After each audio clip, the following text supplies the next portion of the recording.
15년 동안 어떻게 전도해야 될 것인가, 전도의 방법을 고민해 왔던 한 사람이 있습니다.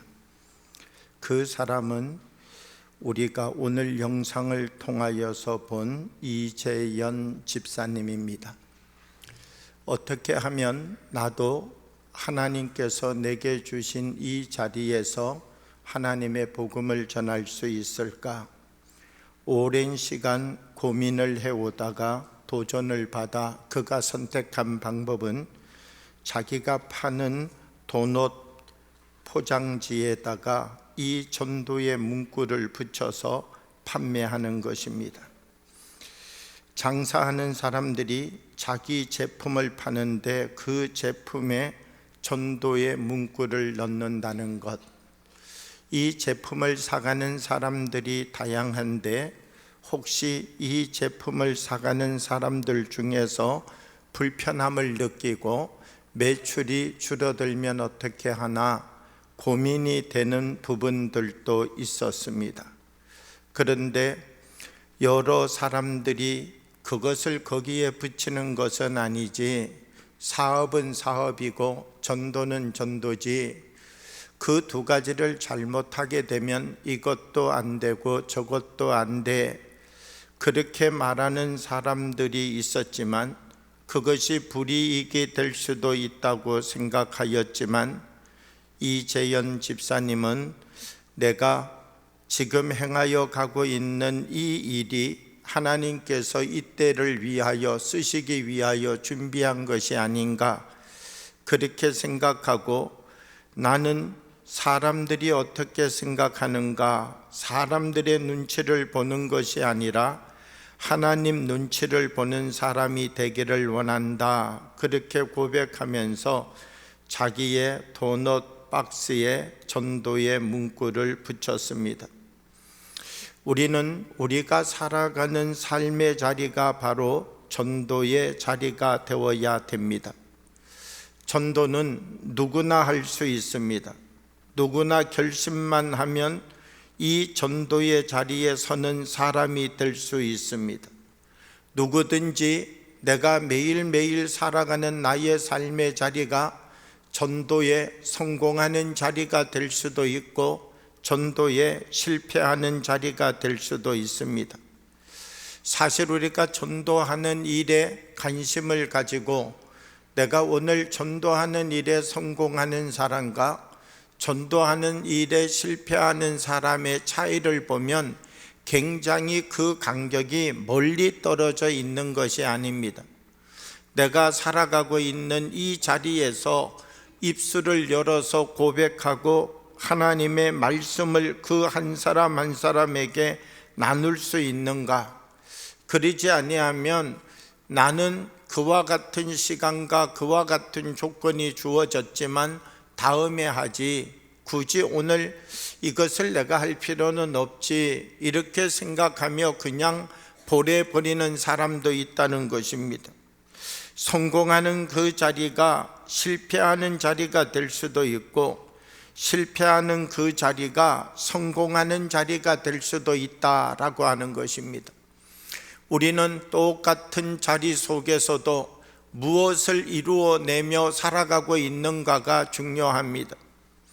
이스라엘 백성들 출애굽을 할 때 가데스 바네아라고 하는 곳에 이르게 되었습니다. 여기에서 가나안 땅에 12명의 정탐꾼을 보내게 됩니다. 12명의 정탐꾼이 가나안 땅에 가서 40일 동안 정탐을 하였습니다. 그리고 이 12명의 사람이 돌아왔는데 이 12명의 사람들이 밤이 새도록 토론을 하였습니다. 이스라엘 백성들을 모아놓고 10명의 사람들은 올라가면 안 된다, 우리가 거기에 가서 40일을 정탐한 결과 우리와 그들을 비교하면 우리는 그들에게 메뚜기와 같다, 그들 앞에 서는 순간 우리는 모두 다 죽는다. 10명의 정탐꾼들이 한결같이 이렇게 주장하였습니다.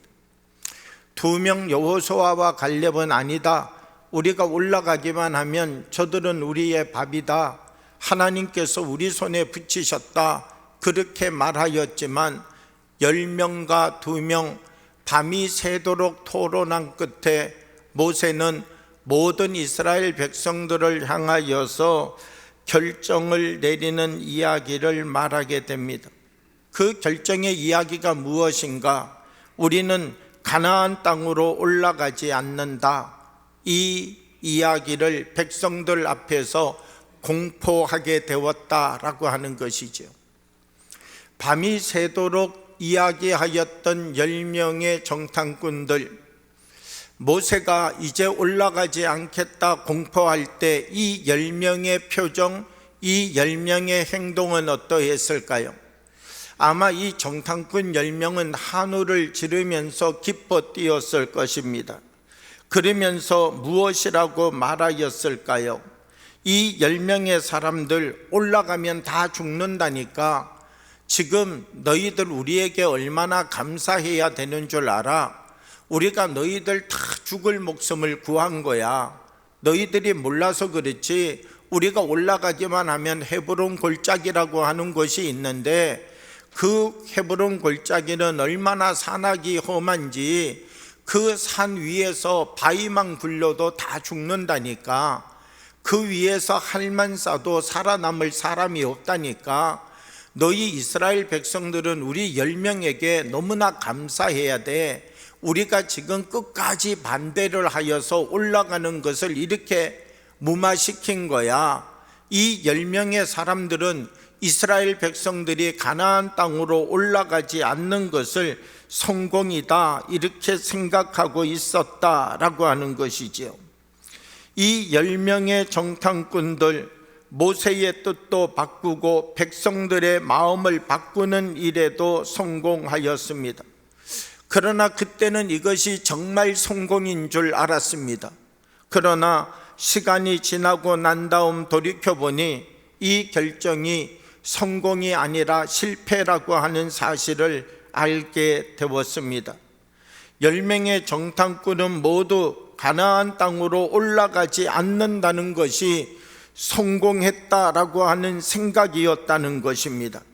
그런데 하나님은 이것이 성공이 아니라 실패라고 말하고 있는 것이죠. 우리들의 눈에는 성공처럼 보이지만 하나님이 보실 때 실패처럼 보이는 것이 우리들의 삶 가운데도 있는 것 없는지 살펴보아야 된다라고 하는 것입니다. 나는 이것이 성공이라고 생각합니다. 그래서 나는 그 일을 이루고 싶습니다. 그런데 하나님은 그것이 실패라고 말씀합니다. 그럼 우리는 인생의 삶을 살아가면서 나의 삶의 자리 속에서 하나님이 나를 보실 때 성공이라고 하는 것이 어떤 것인지 바로 알아가야 되는 것이지요.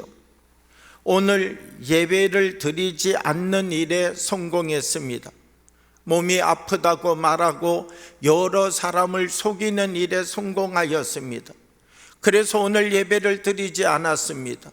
오늘 예배 드리지 않는 적어도 이 일을 이루어가는 일에 나는 성공했습니다. 오늘 또 저 사람을 미워하는 일에 성공했습니다.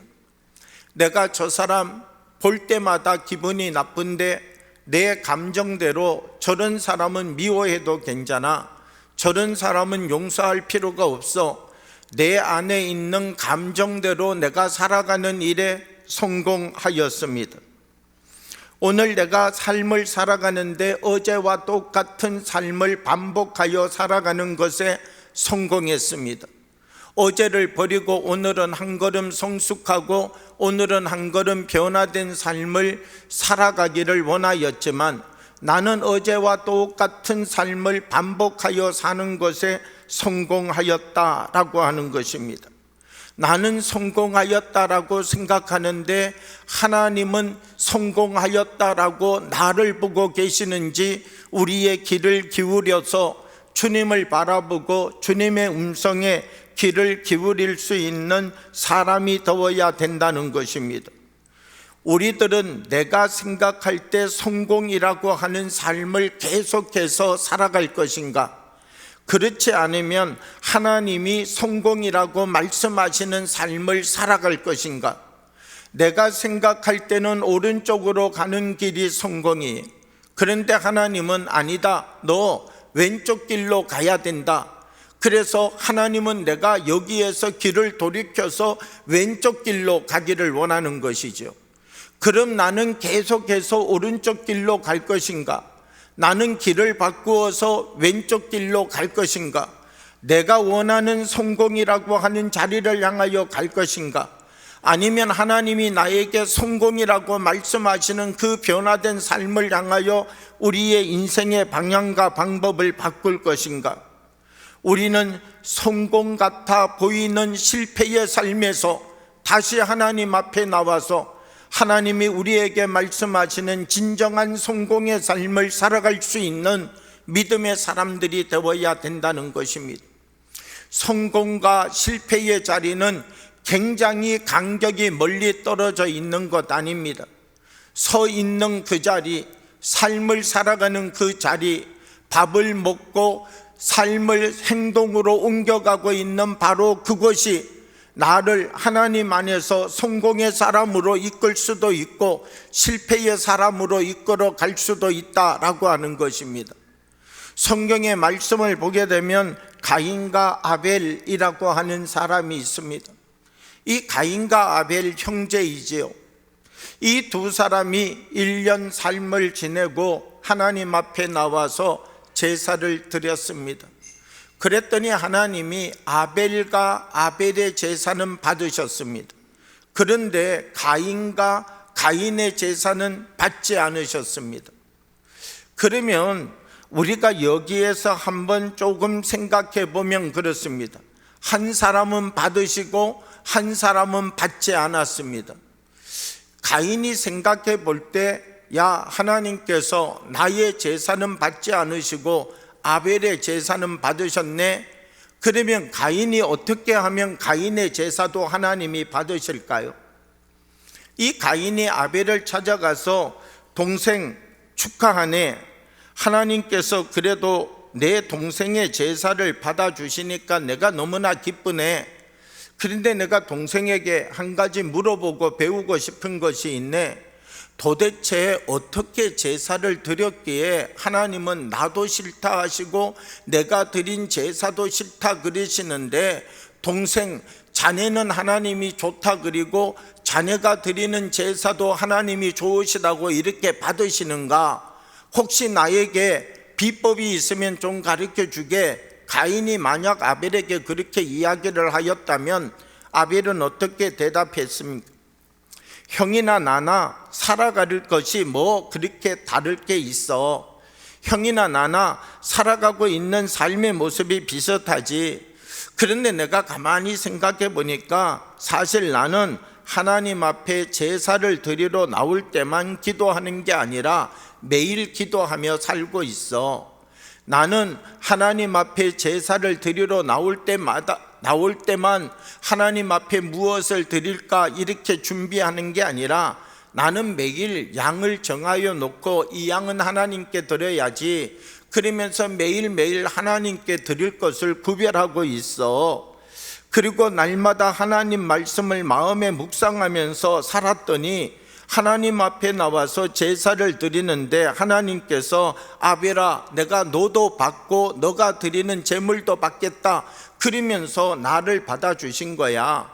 형도 한번 매일매일의 삶을 바꾸어 봐. 이렇게 만약 가인과 아벨이 대화가 되었다면 가인은 어떤 삶을 선택했을까요? 그래서 하나님이 나의 제사를 받으시기 전에 나를 먼저 받지 않았구나. 이제 나도 이유를 알겠다. 나도 이제는 매일매일 하나님께 먼저 나를 드리는 삶을 살아야 되겠다. 만약 가인이 아벨을 통하여 배웠다면 가인과 아벨 이 두 사람은 하나님 앞에 얼마나 더 사랑받고 기쁨이 되는 삶을 살아가는 사람들이 되었겠습니까? 가인이라고 하는 사람, 하나님이 제사를 받지 않았는데 이 제사를 받지 않은 이 자리가 자기를 다시 바꿀 수 있는 자리인 것이죠. 하나님 앞에 제사를 드려서 하나님이 이 제사를 받지는 않았지만 받지 않은 이 자리가 하나님이 나의 제사를 다시 받을 수 있도록 순종하고 말씀을 붙잡고 새 사람으로서는 자리가 될 수 있도록 만들 수 있었다라고 하는 것입니다. 그런데 가인은 어떻게 합니까? 이 가인이라고 하는 사람을 들여다보면 실패해서 얼마든지 성공을 향하여 나올 수 있었는데 그는 실패해서 더 실패의 자리로 가는 것이죠. 그는 어떤 마음을 그의 마음 가운데 갖게 됩니까? 하나님이 나의 제사는 받지 않으시고 아벨의 제사만 받으시다니, 그러면서 이 아벨의 제사를 받은 것에 대한 분노함이 결국 어떤 결과를 만들어내게 됩니까? 저 아우 아벨을 내가 죽여야 되겠다. 실패해서 성공을 향하여 나오는 것 아니라 실패해서 더 깊은 실패의 자리를 향하여 가버리는 삶이 바로 가인의 삶이었다는 것이죠. 나는 저 아벨을 죽여서 성공해야 되겠다. 그래서 저 아벨을 죽여서 나의 자리를 다시 회복하고 나도 다시 성공자의 자리에 서야 되겠다. 이것이 가인의 마음인 것이죠. 성공처럼 보이는 이 실패의 자리를 벗어나지 못하고 있는 것, 이것이 바로 가인의 모습이다라고 하는 것입니다.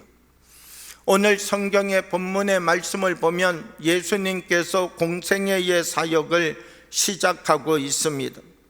왜 예수님께서 친히 이 땅에 오셔서 공생애의 사역을 시작하여야 되었을까요? 선지자들을 보내면 안 되었을까요? 수많은 선지자들을 이스라엘 백성들에게 보내었습니다. 그런데 이스라엘 백성들은 그 선지자가 와서 말하여도 듣지 않습니다. 왜 선지자가 하는 말을 이스라엘 백성들이 듣지 않았을까요? 지금 사는 대로 살아가는 것이 성공이라고 생각하고 있기 때문입니다. 저 선지자 말하는데 들을 필요 없어. 우리 그냥 사는 방식대로 계속 살면 되는 거야. 그리고 이 이스라엘 백성들, 하나님이 보실 때는 타락했지만 이스라엘 백성들이 자기 스스로를 바라보며 살아갈 때는 나만큼 성공한 사람이 없는 것이죠. 하나님, 나는 매일 3번 기도합니다. 하나님, 나는 나가서 금식합니다. 하나님, 나는 나가서 구제합니다. 나는 나의 소산의 11조를 하나님께 드립니다. 이 이스라엘 백성들, 자기가 지금 살아가고 있는 삶이 성공의 삶이라고 생각하고 있는 것이죠. 그러므로 하나님께서 그들에게 말씀하셔도 듣지 않는 것이죠. 우리는 지금 이대로 사는 것 좋습니다. 선지자가 필요한 것 아닙니다. 그냥 이대로 계속해서 우리들이 생각하는 대로 우리들의 마음대로 살아가겠습니다. 우리들에게 자꾸 선지자 보내고 이상한 사람 보내서 우리를 힘들게 하지 마십시오. 어떻게 보면 이 이스라엘 백성들, 자기들은 성공한 삶, 율법의 삶, 말씀의 삶을 살아간다라고 말하고 있는데 하나님이 보실 때는 실패의 삶을 반복해서 살아가고 있는 것이죠. 예수님 그들에게 보내었습니다. 오늘 본문을 보면 예수님 이런 말씀을 하십니다. 누가복음 4장 18절과 19절의 말씀을 보면요, 주의 성령이 내게 임하였으니 이는 가난한 자에게 복음을 전하게 하려 하시고 내게 기름을 부으시고 나를 보내사 포로된 자에게 자유를, 눈먼 자에게 다시 보게 함을 전파하며 눌린 자를 자유롭게 하고 주의 은혜의 해를 전파하게 하려 하심이라 하였더라. 예수님을 통하여서 은혜의 해를 전파하려 하셨다, 이렇게 말씀하고 있습니다. 이 은혜의 해라는 것이 무엇입니까? 희년을 의미하는 것이죠. 이스라엘은 50년마다 한 번씩 희년을 맞이합니다. 이 희년이라고 하는 것이 되어지면 우리 집에 잡혀왔던 포로를 놓아줍니다. 우리 집에 종되었던 사람들을 놓아줍니다. 자유를 주는 것이죠. 우리가 그 다른 사람의 땅을 사서 경작한 것이 있다면 그 땅의 원래 주인에게 돌려줍니다. 이 희년이라고 하는 것은 이스라엘 사람들에게 어떤 것인가 라고 하면 모든 것을 하나님의 말씀의 자리로 되돌리는 자리가 바로 희년이라고 하는 자리이다 라고 하는 것이죠. 이스라엘 백성들, 예수님이 오셔서 어떤 일을 시작하고 계시는가 라고 하면 포로된 자에게 자유를 주고 있다는 것입니다. 그러면 다시 생각해 보면 그렇습니다. 왜 이 사람들은 포로로 살아가고 있습니까? 왜 이들은 포로로 살아가면서 자기가 자유자라고 생각하고 있는 것입니까? 내가 정말 포로인 줄 안다면 자유자가 되려고 노력하겠죠. 내가 정말 포로라고 하는 사실을 안다면 기회가 되면 저녁 어두운 밤 쇠사슬을 끊고 도망이라도 치겠죠. 그런데 이스라엘 백성들은 포로가 되었는데 자기가 포로된지도 모른다는 거예요. 자기가 자유자인 줄 알고 있다는 거예요. 자기가 지금 살아가고 있는 이 삶이 하나님 안에서 하나님이 주신 은혜의 삶이라고 고백하고 있다는 거예요. 예수님은 성공 같아 보이는 이들의 삶이 성공이 아니라 실패다, 너희들이 포로다, 이 말씀을 해주고 있는 것이죠. 너희들이 진정한 자유가 필요하다라고 하는 말씀을 그들에게 다시 선포해 주고 있다라고 하는 것입니다. 눈먼 자에게 다시 보게 함을 선포한다라고 하는 것이죠. 여러분, 눈을 떠서 보지 않는데 어떻게 세상의 것들을 분별하고 구별하며 살아갈 수가 있습니까? 말씀과 함께하면 성공한 것 같은데 실패하는 삶이 아니라 실패한 것 같은데 성공한 것 같은 삶이 시작되어진다라고 하는 것입니다. 말씀과 함께하면 어리석어 보입니다. 말씀과 함께하면 손해보는 것 같습니다. 말씀과 함께하는 삶을 시작하다가 우리의 사업이 안 되면 안 되나 걱정하는 일이 생길 수도 있습니다. 그러나 말씀과 함께하는 삶이 실패한 것 같지만 이 실패 속에 하나님이 일하시기 시작하면 놀라운 열매와 역사가 나타난다는 사실을 우리는 기억하여야 된다는 것이죠. 이스라엘 백성들 여리고성을 만났습니다. 그런데 하나님께서 여리고성을 만난 이스라엘 백성들에게 어떤 말씀을 하시는가? 매일 하루에 한 번씩 돌아라. 7번째 되는 날은 7번 돌아라. 여러분, 만약 하나님께서 우리에게 여리고성을 만났는데 이런 말씀하신다면 이런 방법으로 여리고성이 무너진다라고 하는 것에 이해가 되고 동의가 됩니까? 이 말씀에 순종이 됩니까? 아마 이스라엘 백성들 중에도 그랬을 거예요. 야, 우리가 아무리 그래도 그렇지 어떻게 이렇게 든든한 산성을 하루에 한 번씩 돌고 7번째 되는 날 7번 돈다고 이 성이 무너지겠냐? 만약 정말 그렇게 해가지고 이 성이 무너지면 내 손에 장을 찢어라, 이런 이스라엘 백성들이 없었겠습니까? 도저히 그 방법으로 해서는 성공할 수가 없는 것이죠. 그렇게 하나마나 그것은 되는 일이 아니다, 그것은 이미 실패한 일이다, 이렇게 말하는 사람이 현실적으로 얼마나 많았겠습니까? 그런데 하나님이 일하시면 실패 같은데 승리의 역사가 일어나게 된다라고 하는 것입니다. 하나님이 일하고 계시는가 중요한 것이죠.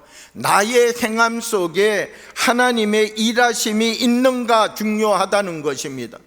내가 주를 향하여서 하루하루 살아가고 있는 나의 삶의 이 모습 속에, 내가 행하여 가고 있는 나의 삶의 모습 속에 하나님의 일하심이 있는가? 나는 하나님의 일하심과 함께 동행하고 하나님이 일하시는 방향에 함께 서서 그 일을 이루어가는 사람인가 생각해 보아야 된다는 것이죠.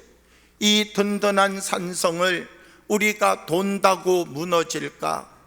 나같이 연약한 사람이 저 사람에게 복음을 전한다고 저 사람이 변화될까?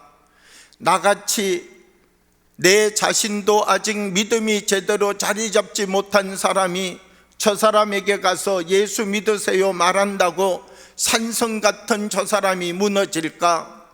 아무리 내가 가지고 있는 생각으로는 이해가 되지 않고 동의가 되지 않고 현실적이지 않다 할지라도 누가 함께 일하시면요, 하나님이 함께 일하시면 나는 물맷돌처럼 연약하지만 골리앗보다도 강한 이 세상의 어떤 힘들도 주님이 함께하면 무너뜨릴 수 있다. 실패 같은 성공을 우리의 삶의 자리에서 경험하며 살아갈 수 있는 믿음의 사람들이 되어야 된다라고 하는 것입니다. 사랑하는 여러분, 우리 한 사람 한 사람이 살아가고 있는 우리의 삶의 자리가 성공 같은 실패의 자리가 아니라 주님과 함께 서서 주님이 나의 손을 잡아주신다면 세상의 모든 사람이 불가능하다 말할지라도 주의 성령이 내게 임하신다면 주님, 나는 그 일이 이루어질 줄 믿습니다. 모든 사람들이 그건 안 된다, 그렇게 한다고 무슨 가능성이 있느냐, 그런 걸 통하여서는 선한 것이 날 수 없다, 어떻게 나사렛에서 선한 게 날 수 있단 말이냐, 그렇게 말한다 할지라도 우리 한 사람 한 사람 실패 같아 보인다 할지라도 우리 안에 하나님의 일하심이 시작되면 그 자리를 통하여 놀랍고 큰 주의 역사가 일어남을 바라보고 기억하고 소망하며 살아가는 우리의 삶이 되어지기를 원합니다. 우리 한 사람 한 사람 나의 삶 속에 하나님의 일하심을 함께 일으켜가는 믿음의 사람들이 되어지기를 주님의 이름으로 축복합니다. 함께 기도드리겠습니다. 사랑의 아버지 하나님, 오늘도 우리 가운데 성령으로 임재하여 주셔서 성공 같은 실패의 삶을 살아가는 것 아니라 주님의 손을 꼭 붙잡고 우리의 눈으로 바라볼 때는 저 나사렛에서 무슨 선한 것이 날 수 있겠는가 말한다 할지라도 주님의 능력과 권능과 이적을 일으키는 삶을 살아가는 주님의 사람들이 되도록 사용하여 주옵소서. 예수님 이름으로 기도하옵나이다. 아멘.